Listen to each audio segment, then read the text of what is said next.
In our headlines on this Thursday, May 15th, here in South Korea.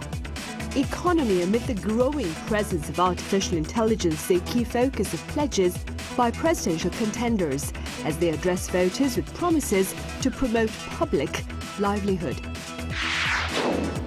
Meanwhile, trade ministers of the APEC Forum are gathered in Korea's southern island of Jeju for their annual meeting, which began today and lasts until tomorrow amid the backdrop of U.S. tariff threats. Also, here in South Korea today, that is May 15th, marks Teachers' Day, and advocates are calling for greater commitment to protecting the rights of teachers within the academic arena. We are now counting down 19 days to the June 3rd election, and the Liberal Party candidate continues his trek across the country, this time to his party's stronghold. For details, I have our political correspondent Shin Ha-young standing by live. Ha-young, welcome. So Lee Jae-myung is now targeting voters in Jeollanam-do province, I hear. You're right, Sunny. After spending the past few days trying to win support in traditionally conservative stronghold regions, Democratic Party presidential candidate Lee Jae-myung is now focusing on rallying support in his party's strongholds. His campaign trail today takes him through Jeollanam-do province, including the cities of Gwangyang, Yeosu, Suncheon, and Mokpo. Kicking off his tour of this region, he pointed to the concentration of power in the capital area as the biggest problem South Korea is facing.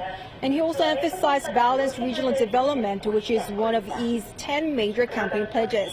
In line with this, he highlighted fostering the renewable energy industry as a pledge tailored to the Jeollado provinces, saying the southwest coast holds great potential for renewables. Take a listen. We don't have a clear plan for renewables yet as we move away from fossil fuels due to global warming. Energy prices are likely to go up, so we need to develop our own resources. That's why I think we should actively grow the renewable energy industry, especially in the southwestern coast and Jeollado provinces. He began his fourth day of campaigning in Hadong, Gyeongsangnam-do province, near the border between Jeollado and Gyeongsang-do provinces. There, he met with young people at the Hwage Market to discuss concerns about jobs, housing, and childcare. The choice of location and participants from different regions reflected Lee's intention to promote regional harmony. And Ha-young, what can you tell us about the messages he shared in other cities in the region?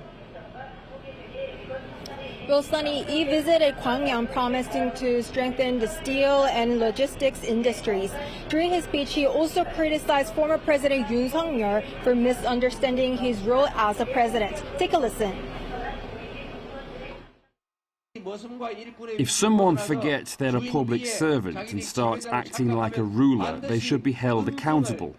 One such person who misunderstood his position was former President Yoon. During his visit to Yeosu, he laid out his plan for the energy industry, pledging to turn the Jeollanam-do coast into a global renewable energy hub. He also said the region has plenty of resources but lacks transmission lines, promising to fix the issue and unlock the area's full energy potential.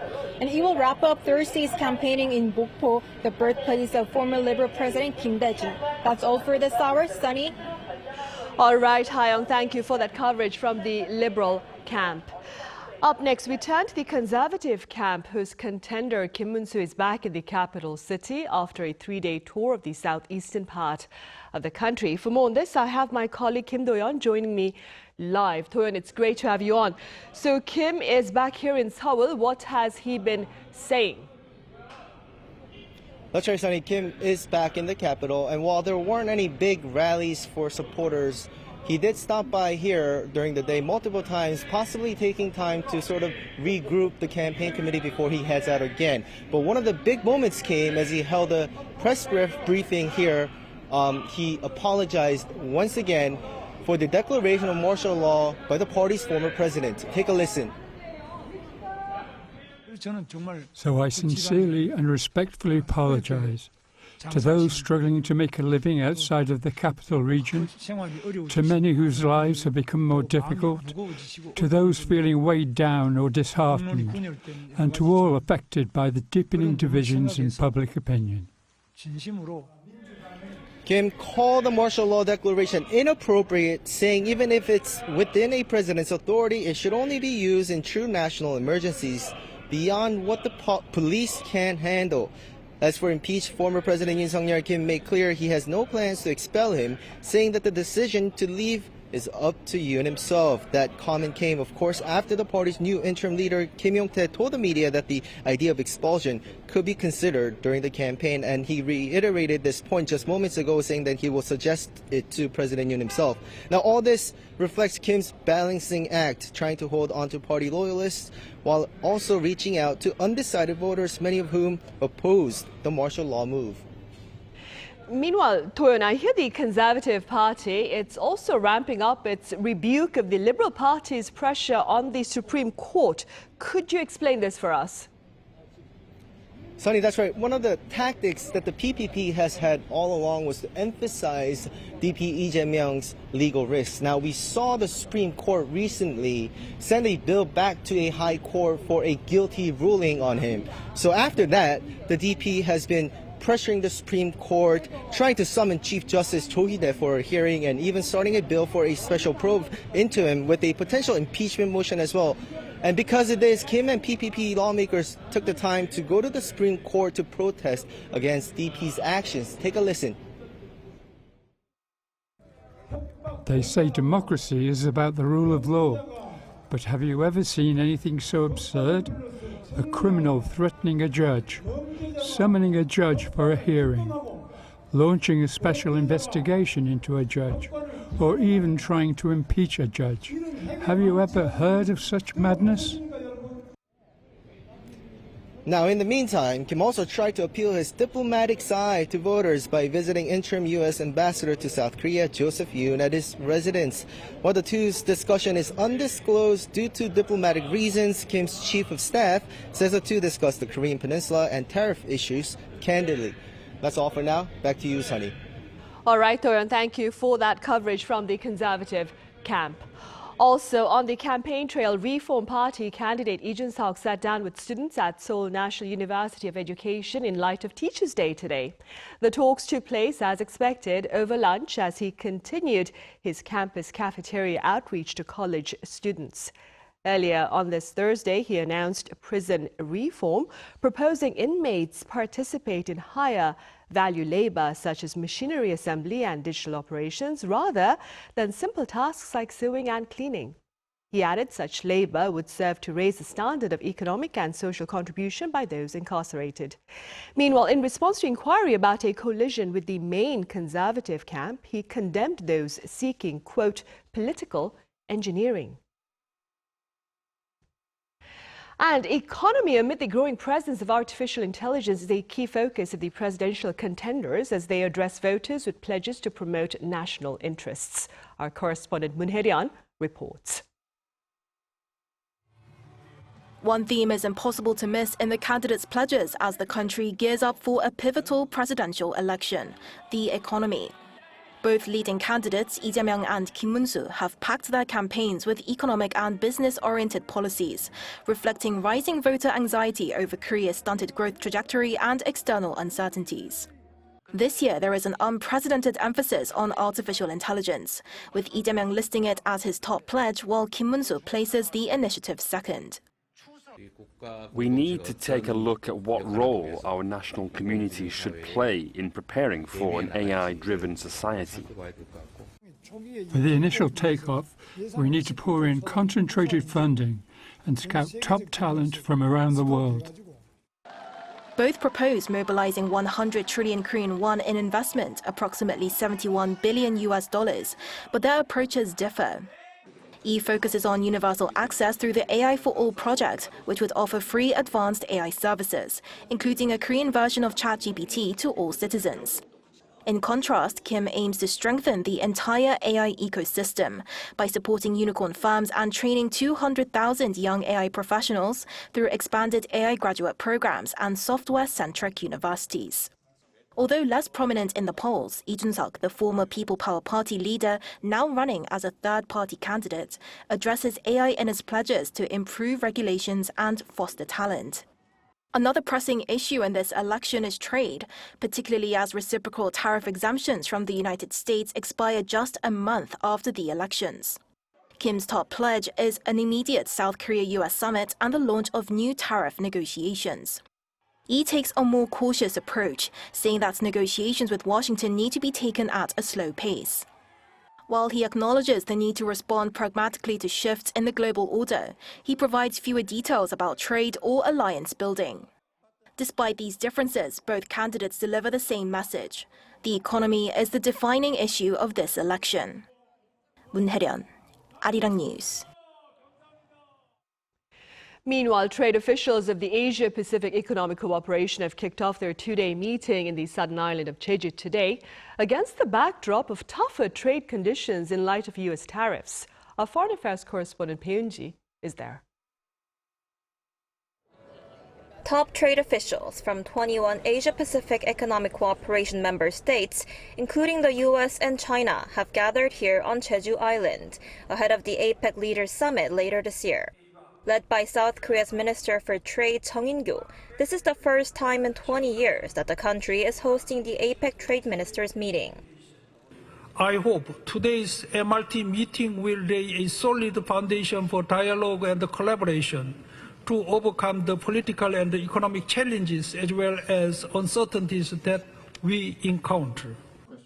Speaking at a separate press briefing ahead of the meeting on Thursday, the director of the APEC Policy Support Unit said it's important to continue to hold talks on de-escalating trade tensions to reduce policy uncertainty and improve responsiveness to new challenges. There are a lot of things that governments can do, but here in APEC, I think the priority now is to promote dialogue and cooperation to tackle challenges. This year's event especially drew a lot of attention as major APEC member countries are seeking trade deals with the United States after President Trump announced a sweeping set of tariffs in April. Eyes are on South Korea's Minister of Trade, Industry and Energy, An Deok-geun's meeting with U.S. Trade Representative Jamieson Greer on Friday, which will take place on the sidelines of the APEC meeting. This comes 3 weeks after they last met in Washington, where South Korea requested exemptions from reciprocal tariffs, while offering cooperation on shipbuilding and energy.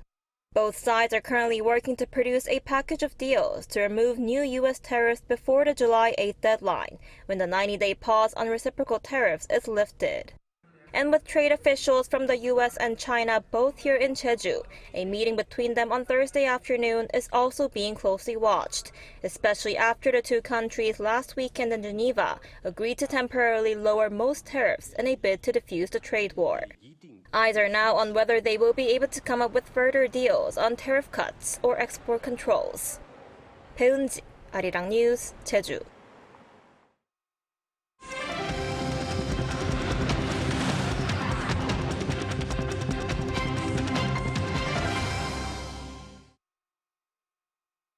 Today, that is May 15th, is Teachers' Day here in South Korea, and at one special school, students whose guardians went to great lengths to offer them a new lease on life are sharing their own gratitude to their teachers. Our correspondent Kim Jong-sil files this report.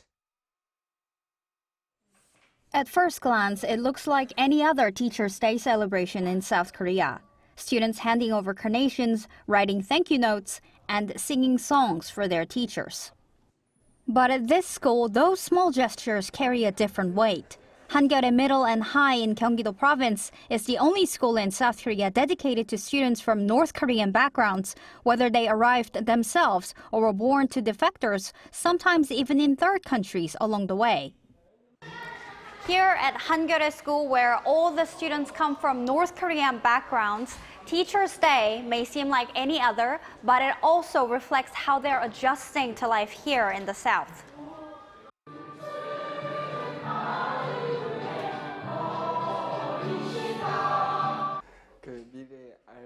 It wouldn't be fun if they knew, so we planned it all in secret. That made it way better. These teachers honestly feel like lifesavers to me. I don't usually get to thank them, so this was my chance. It's more than a surprise event. It's a milestone in their journey of adapting to a new culture and life. I hope this stays with them as a good memory. And maybe one day they'll pass it on to their own students. With 115 students enrolled, 31 in the middle school, Hangeore offers more than academics. Teachers here often step in as mentors and guardians, helping students bridge two very different worlds. We follow the national curriculum, but also help students adjust, socially, emotionally, and for the future. Some still speak with a North Korean accent, but they're finding their place here with confidence. Named after the word for one people, Hangeore is more than just a school. It's a place where students with North Korean backgrounds begin to shape new lives. For them, this is one of many moments helping to build that life in the South. Kim Jung-sil, Arirang News. In other news, the U.S. State Department has extended its travel ban on North Korea for the 9th straight year. Now, this latest extension is set to take effect on September 1st. It will reportedly remain in place until the end of August next year, unless, of course, it is further extended or lifted amid threats to the safety of Americans. U.S. President Donald Trump has sealed a defense and economic deal with Qatar worth some $1.2 trillion. Our Shin Se-byuk has details.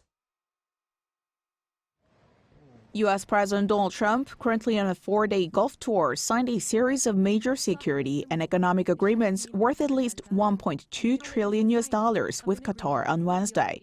This came after Trump signed a similar multi-billion-dollar deal with Saudi Arabia the day before.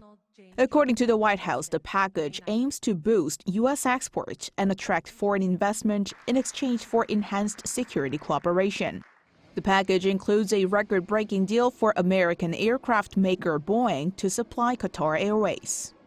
From Boeing, that's the largest order of jets in the history of Boeing. That's pretty good. It's over $200 billion, but 160 in terms of the jets. That's fantastic. So that's a record, Kelly. The White House said the plane contract between the two countries is expected to support some 154,000 American jobs annually. Additionally, U.S. energy engineering firm McDermott has entered into a partnership with Qatar Energy to develop critical energy infrastructure through 7 projects worth $8.5 billion. Defense deals were also part of the package. Raytheon secured a contract worth $1 billion to bolster Qatar's drone defense capabilities. And General Atomics signed an agreement worth $2 billion to supply the Gulf state with unmanned military aircraft. The White House added that both sides signed a letter of intent to strengthen security cooperation, including support for Qatar's air and maritime defense systems and burden sharing at the Al Udeid Air Base, which is the largest U.S. military base in the region. Trump is set to conclude his trip on Thursday with a final stop in the United Arab Emirates. Shin Se-byuk, Arirang News. Russia has released the names of its delegates to peace talks in Turkey this week with their Ukrainian counterparts, and Vladimir Putin is not on the list. Our Lee Jae-myung has the latest. After remaining silent on who's headed to Istanbul for peace talks with Ukraine, the Kremlin has finally announced the list of officials taking part. The delegation will be led by presidential aide Vladimir Medinsky, who was present at the first attempt at peace talks in Istanbul back in March 2022. Along with Medinsky, Deputy Foreign Minister Mikhail Galuzin, Deputy Defense Minister Alexander Fomin, and the chief of Russia's military intelligence agency, Igor Kostyakov, will also be at the talks. Not on the list, though, is Russian President Vladimir Putin, who many speculated could be involved in direct talks. Despite a much-anticipated sit-down between Putin and Ukrainian President Vladimir Zelensky, no such talks appear to be on the horizon. With Putin seemingly out of the picture, U.S. President Donald Trump has also decided not to go to Istanbul. According to Reuters on Wednesday, citing a Trump administration official, Trump has decided to skip the peace talks. The U.S. leader has said over the past week that he was considering coming to mediate talks, raising hopes for a trilateral summit between the leaders of the U.S., Russia, and Ukraine. Zelensky had called on both leaders to come to Istanbul and also said the presence of Trump could have a major impact on the negotiations. Lee Jae-myung, Arirang News. Back on the local front, come tomorrow, that is Friday, the army here ends its engineering training for troops from 5 UN peacekeeping nations. The six-week session that began in early April is the first of its kind to be held in South Korea. The Korean Army offered heavy equipment training to 28 soldiers from 5 Asian countries that provide boots on the ground for UN peacekeeping missions. Another engineering session organized by the South Korean Army will take place in Cambodia later this year.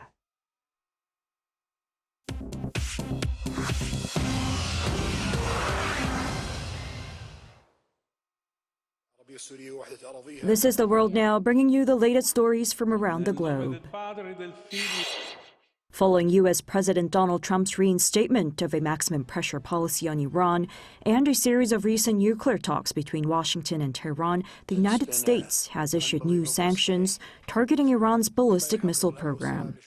On Wednesday, the U.S. Treasury Department unveiled fresh sanctions aimed at curbing Iran's efforts to domestically manufacture components for ballistic missiles. The announcement came during President Trump's visit to Saudi Arabia, where he emphasized the need for Iran to cease its nuclear ambitions and activities aimed at destabilizing the region. He stated that Iran must stop sponsoring terror and end its support for regional proxy groups. He also made an appeal to Iran to reach a nuclear deal amid ongoing indirect negotiations between the U.S. and Iran mediated by Oman. He expressed his hope to see Iran thrive and mentioned that he's counting on Qatar to help facilitate the process. To strengthen relations with Latin America and increase China's influence in the region, Chinese President Xi Jinping hosted a summit with leaders from Latin America following a previous summit with his Brazilian counterpart. On Tuesday, President Xi convened the 4th ministerial meeting of the China CELAC Forum in Beijing and welcomed Presidents Luiz Inácio Lula da Silva of Brazil, Gustavo Petro of Colombia, and Gabriel Boric of Chile. There, China pledged an approximately $10 billion credit line to support projects in Latin America and offered visa-free travel to citizens of some countries in the region. Colombia has also joined China's Belt and Road Initiative, and agreements have been made for more cooperation in clean energy, artificial intelligence, and infrastructure development. Pope Leo XIV will officially inaugurate his papacy with a Mass in St. Peter's Square in the Vatican on Sunday, May 18th. During the Mass, he will receive the pallium, a white woodland stole worn over the shoulders, and the fisherman's ring, traditional symbols of papal authority. While addressing members of the Eastern Catholic Churches on Wednesday, he vowed every effort to work for peace in the Middle East and Ukraine. The pontiff also made his first social media post on his official Instagram and X accounts on Tuesday, reiterating peace. The new pope shared several photos of his first few days after being elected on May 8th, along with the message, "Peace be with you all," in English and several other languages.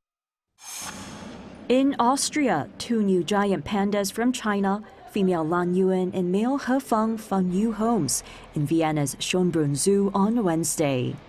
The 5-year-old panda's arrival follows the return of the zoo's previous panda pair to China in late 2024 and is part of a new round of a 10-year conservation cooperation between Austria and China, which began in 2003.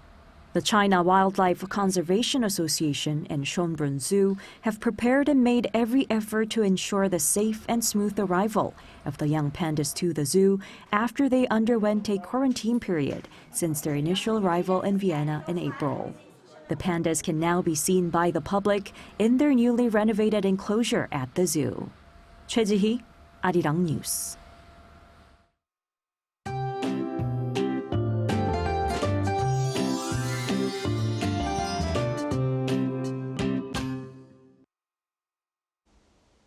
It rained in most areas except the Seoul metropolitan area today. It will continue to rain mainly in the southern parts of the country tomorrow.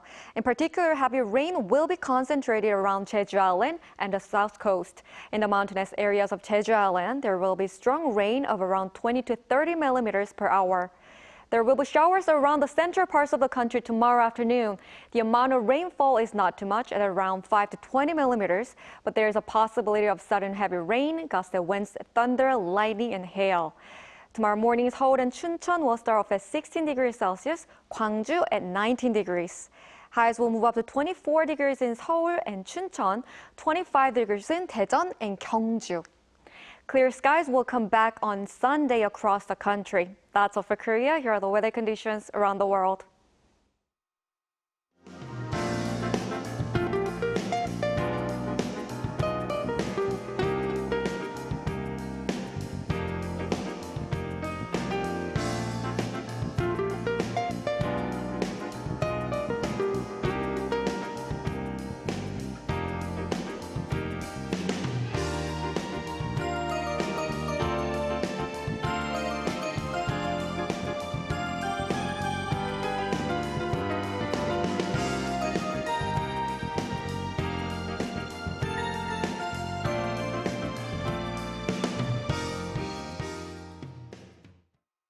Those are the headlines at this hour here in South Korea. Panel session is coming up next.